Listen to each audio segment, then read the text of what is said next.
20 साल तो है ही नहीं, पूरी राजधानी स्थापन हो जाएगी, तब ही विश्व युद्ध छिड़ेगा।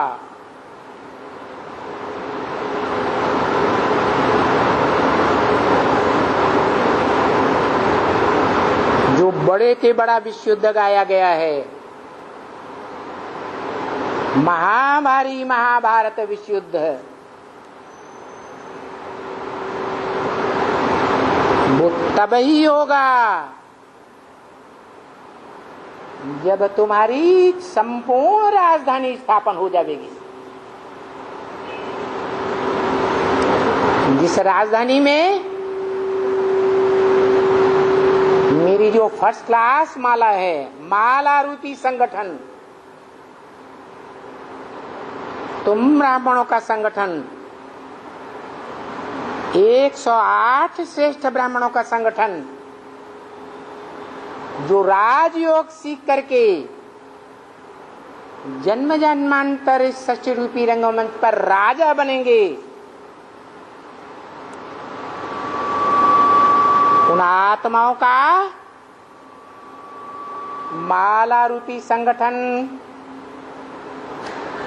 अब जल्दी तैयार होने वाला है।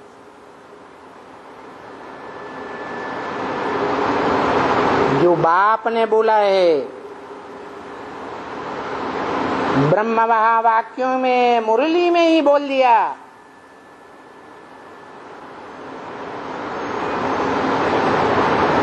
याद है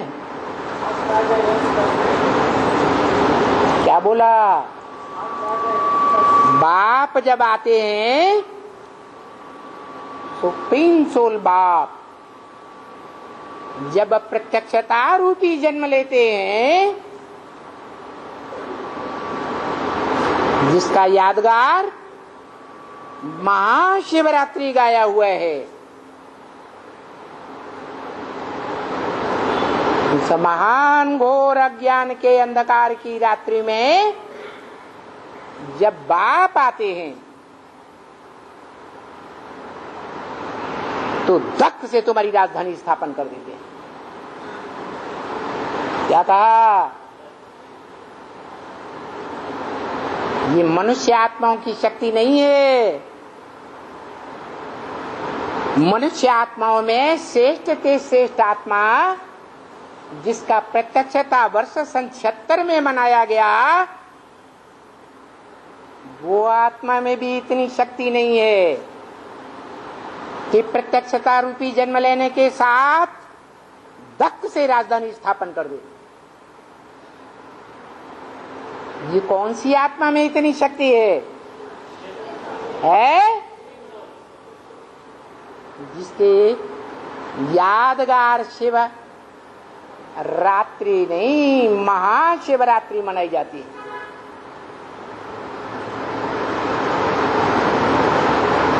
जो प्रत्यक्षता रूपी जन्म मुझे एक आत्मा की यादगार नहीं है,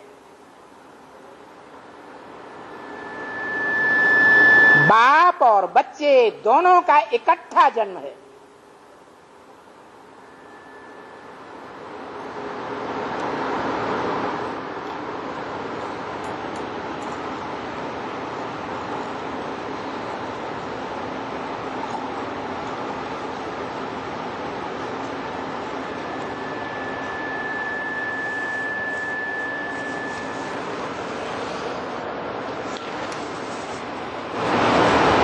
कौन से बाप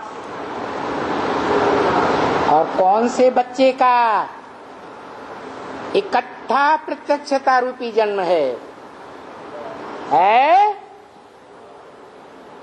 कौन कौन सी आत्माओं की बात है? राम बाप कृष्ण बच्चे है। राम बाप कृष्ण बच्चे और कृष्ण बच्चा। कौन सा कृष्ण बच्चा है? संगम युगी कृष्ण बच्चा। सतयुग का कृष्ण बच्चा नहीं। जो सतयुग का कृष्ण बच्चा है उसका संगम युग में वास्तविक नाम क्या होता है? दादा लेखराज ब्रह्मा। उस आत्मा की शास्त्रों में कोई हिस्ट्री नहीं है। सतयुग त्रेता की कोई हिस्ट्री शास्त्रों में है क्या? कि शास्त्रों में सारी हिस्ट्री, सारी बातें संगम युग की हैं। लेकिन शास्त्र लिखने वाले देह अभिमानी मनुष्य इस बात को नहीं जानते। इसलिए उन्होंने सतयुग के कृष्ण को ही समझ लिया, जो कहते हैं हे कृष्ण नारायण वासुदेव। फिर वासुदेव के रूप में द्वापर युग में डाल दिया। देहंकारी मनुष्य गुरुओं को ये आदि नहीं रहता कि भगवान द्वापर के अंत में आकर के क्या पापी कलयुग की स्थापना करके जाएगा।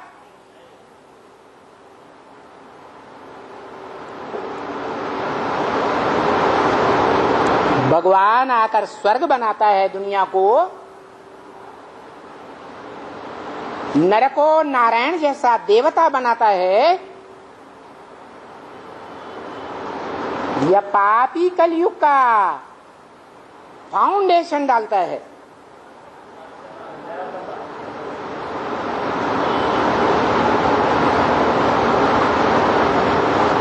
तो देखो जो बात बोली कि जो वेद का वर्षा है, विश्व की बात सही, वो तो इन देवी देवताओं को ही मिला हुआ है।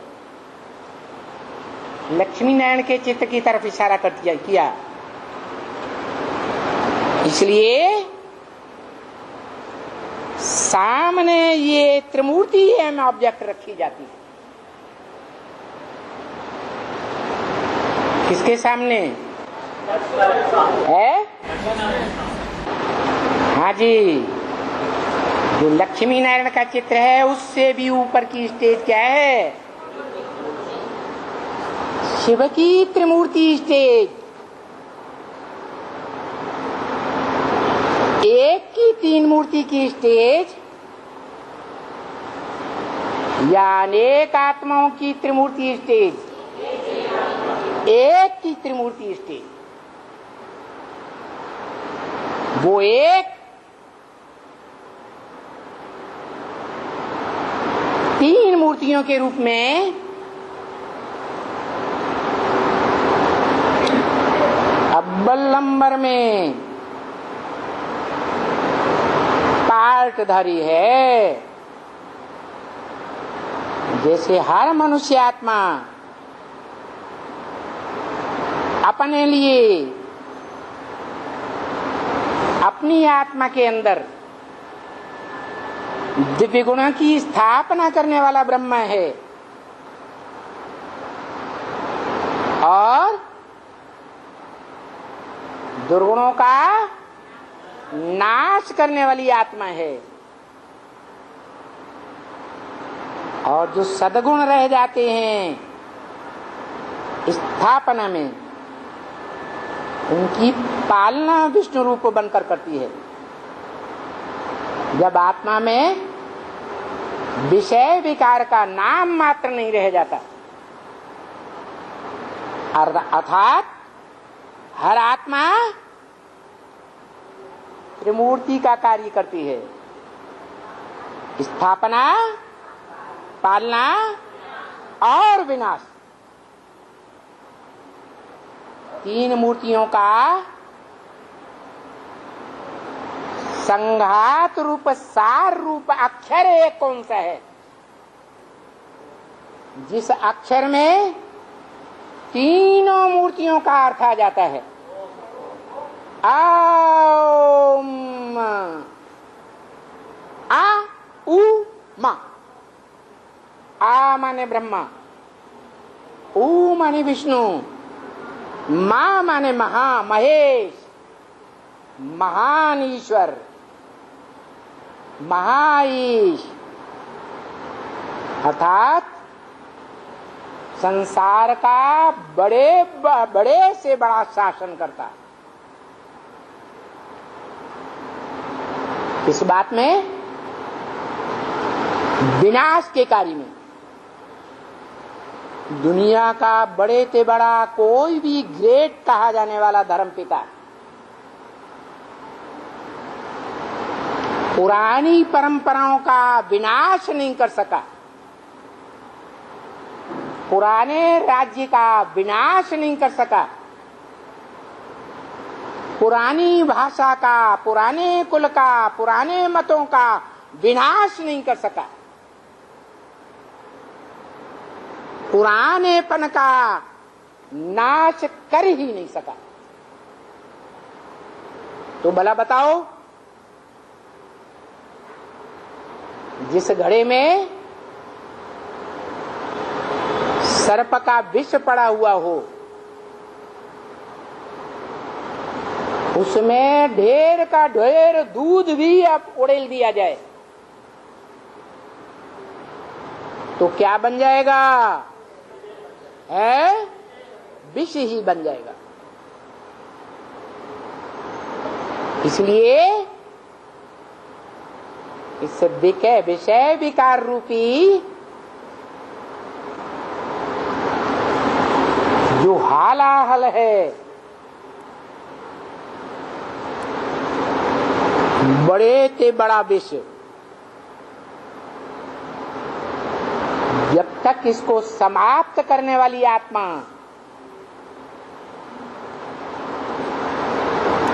इस समाप्त करने की जिम्मेवारी नहीं लेती, तब तक इस दुनिया में विकारों का नाश नहीं हो सकता। विषय वैतरणी ऐसे ही बहती रहेगी। ये विषय सागर रूपी संसार खत्म ही नहीं होगा। तो भारतीय शास्त्रों में एक ही ऐसा शख्स गाया हुआ है जिसके लिए गायन है कि सागर मंथन हुआ, उस सागर मंथन में से क्या निकला? पहले पहले है हालाहल विष निकला। ये विष क्या होता है?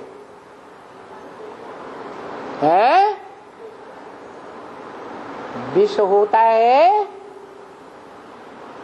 पराई स्त्री और परपुरुष का संयोग करना, भोग करना, उसको विष कहा जाता है। इस विषय विकार रूपी विष को संपूर्ण रूप से पी जाना और योगाग्नि में भस्म कर देना, ये सामान्य मनुष्य आत्माओं का काम नहीं है। भारतीय शास्त्रों में किसके लिए गाया हुआ है? कौन वो शख्सियत है, एक ही पर्सनालिटी, एक ही व्यक्तित्व है जिसने सागर मंथन में से निकले हुए उस विष को सारा ही पी लिया। ये संसार सागर को निर्विष बना दिया।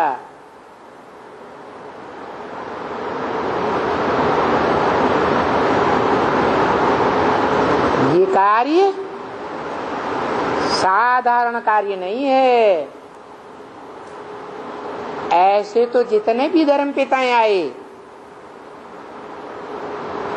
सभी ने धर्म के धक्के खाए हैं।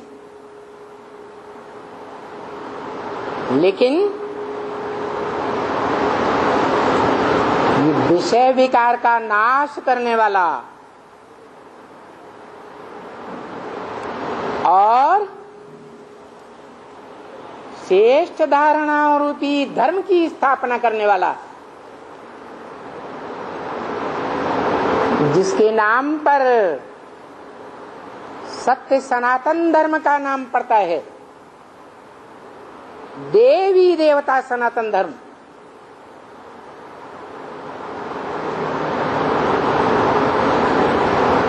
वो कार्य करने वाला व्यक्तित्व तीनों ही सर्वोपरि त्रिमूर्ति का कार्य करने वाला,